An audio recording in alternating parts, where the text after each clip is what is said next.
Hi friends, आज एक नया वीडियो को आपको स्वागत जनाची। आज वीडियो में आपको कहबी आपण तो समस्त जानथिबे प्रधानमंत्री आवास घर योजना एबे ऑनलाइन माध्यम आवेदन चलछि बा अप्लाई चलछि। जदि ए पर्यंत आपण माने प्रधानमंत्री आवास घर योजना आवेदन करनांती आपण माने केमति आवेदन करिवे, एई प्रधानमंत्री आवास योजना घर को माने पाइबे, केते लोक पाइबे, सब किछि ए वीडियो में आपको डिटेल्स रे कहबी। ता पूर्व जदि आपण माने हम चैनल को सब्सक्राइब करंतु, पाखते बेल आइकन ऑल ऑन करंतु। मु जबे नया वीडियो अपलोड करबी आपण सब प्रथम देखि पारिबे। देखो फ्रेंड्स, आप समस्त तो जानी थे प्रधानमंत्री आवास घर योजना आवेदन चलती बहुत वर्ष पर नुआ सरकार आसा पर बीजेपी सरकार आसा पर प्रधानमंत्री आवास घर योजना एवं आसान तो समस्त जानी थे आवेदन चलती। ये आवेदन एवं माय लास्ट डेट चलो मे मास लास्ट पर्यटन चलो।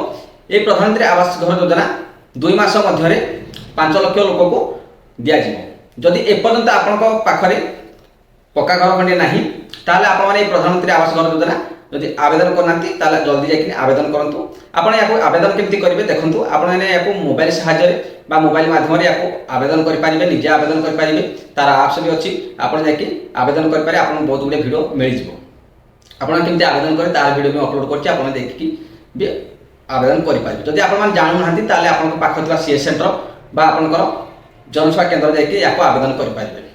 देखो ये प्रधानमंत्री आवास घर योजना रे आप घर पाइबे केमती देखो, आपण मैंने ऑनलाइन माध्यम या आवेदन कर सारा पर आपण घर को जितेबले आपण पंचायत आपण ब्लॉक कर्मचारी आसवे जांच करने।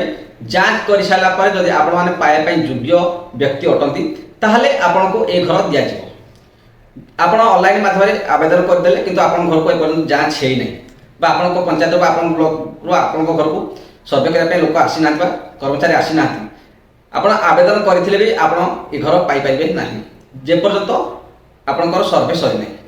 आपण पंचायत हो आपण ब्लॉक हो जदि आसी ना सर्वे हो सारा पर जो मान सर्वे हो सारी से ये घर पाइबे। आप ऑनलाइन आवेदन करते भी आप रिजेक्ट हो पाइपर ना। जितेबले आपण घर को आपण पंचायत ब्लॉक आसवे लोक कर्मचारी आसवे आपंकर जांच करेंगे, आपण पाइबा योग्य व्यक्ति अटंती ताहले आपण को ये घर दि जाव। ये घर 2 मास मध्य 5 लाख लोक को प्रदान करा सरकार रिपोर्ट अनुसार। ये प्रधानमंत्री आवास घर पर कौन कौन डॉक्यूमेंट देखो, साधारण आपंकर बैंक अकाउंट, आपंकर आधार कार्ड, आपंकर जॉब कार्ड आ मोबाइल नंबर ये थे आप आवेदन करेंगे। ये प्रधानमंत्री आवास योजना आप ऑनलाइन माध्यम निज मोबाइल आवेदन करेंगे, जनसेवा केन्द्र सीएस सेंटर में आवेदन करेंगे। ये प्रधानमंत्री आवास योजना एवं मे लास्ट जाके आवेदन चलो। जदि आप एपर्यंत आवेदन करना सुवर्ण सुजोग अच्छी, आप घर खंडी आपन पाखे ना ताले आप तुरंत जाकि आवेदन करूँ। आई सरकार जो देउथबा प्रधानमंत्री आवास घर आपण माने पाइबा योग्य अटंती ताले घर आपण माने पाई पारिबे। ए वीडियो रे मोर एति जणवा थिला जे जदि आपण माने एपर्यंत ए प्रधानमंत्री आवास घर योजना रे आवेदन करना तुरंत जाकि आवेदन करूँ। जदि आपण पाखे घर खंडी ना ताले आवेदन करूँ। आवेदन कला पर आपण सर्वे साला पर आपण पाइबा योग्य अटंती ताले निश्चित भाव आपण ए घर पाइबे। ये 2 मास मध्य या 5 लाख लोक को दि जाव सरकार को रिपोर्ट अनुसार आप स्क्रीन देखी पारे। सरकार को रिपोर्ट अनुसार ये 2 लाख को दि लोक को दि जाव सरकार ये कहते आपने स्क्रीन देखी पारे। आपंत आवेदन करना तुरंत जाकि आवेदन करूँ। ये वीडियो माध्यम मुझे जनवा जदि एपर्यंत आप आवेदन करना आवेदन कर ये घर आपने पाइबा योग्य व्यक्ति अटंती आप घर पाइबे।